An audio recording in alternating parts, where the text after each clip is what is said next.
আপনারা আছেন ইনফোজা নিশি খবরে। গুমের সাজা মৃত্যুদণ্ড, অধ্যাদেশ অনুমোদন। গুম প্রতিরোধ, প্রতিরক্ষা ও সুরক্ষা অধ্যাদেশ 2025 চূড়ান্ত অনুমোদন দিয়েছে উপদেষ্টা পরিষদ।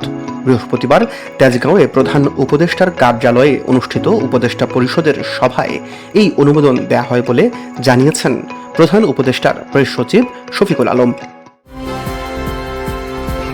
11 নভেম্বরের আগেই 5 দফা মেনে নেওয়ার আহ্বান জামাতের। আগামী 11 নভেম্বর রাজধানীতে 8 দলের সমাবেশের আগে 5 দফা মেনে নিতে সরকারের প্রতি আহ্বান জানিয়েছেন বাংলাদেশ জামাতে ইসলাম। বৃহস্পতিবার প্রধান উপদেষ্টার বাসভবন যমুনায় জামাত সহ 8 দলের পক্ষ থেকে 5 দফা দাবিতে স্মারকলিপি দেওয়ার পর গণমাধ্যমের মুখোমুখি হয়ে এসব কথা জানান দলটির সেক্রেটারি জেনারেল মিয়া গোলাম পরোয়ার। পদে থেকেও নির্বাচন করা যায়, অ্যাটর্নি জেনারেল। পদে থেকেও নির্বাচন করা যায়, সংবিধানে এতে কোনো বাধা নেই বলে মন্তব্য করেছেন অ্যাটর্নি জেনারেল মোহাম্মদ আসাদুজ্জামান।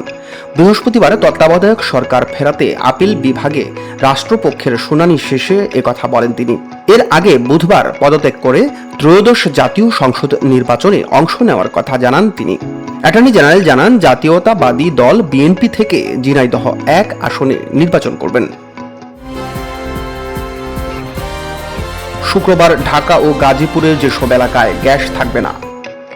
তিতাস গ্যাসের পাইপলাইনে জরুরি রক্ষণাবেক্ষণের কাজের জন্য ঢাকা ও গাজীপুরের কয়েকটি এলাকায় শুক্রবার সকাল থেকে 22 ঘন্টা গ্যাস সরবরাহ বন্ধ থাকবে।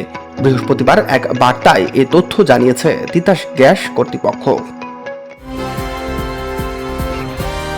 মামদানির জয়ে সার্বভৌমত্ব হারিয়েছে যুক্তরাষ্ট্র, ট্রাম্প।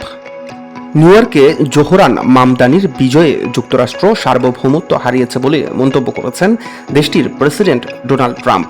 বুধবার তিনি বলেন, নিউ ইয়র্কের ভোটাররা বামপন্থী জোহরান মামদানিকে তাদের পরবর্তী মেয়র হিসাবে বেছে নিয়েছেন। ট্রাম্প আরও বলেন, আমরা বিষয়টি সামলে নেব। তবে তিনি এর অর্থ ব্যাখ্যা করেননি, বরং দাবি করেন দেশের সবচেয়ে বড় শহরটি এখন কমিউনিস্ট শহর হয়ে উঠবে। দর্শক, এতক্ষণ আপনারা ছিলেন ইনফোজা নিশি খবরে।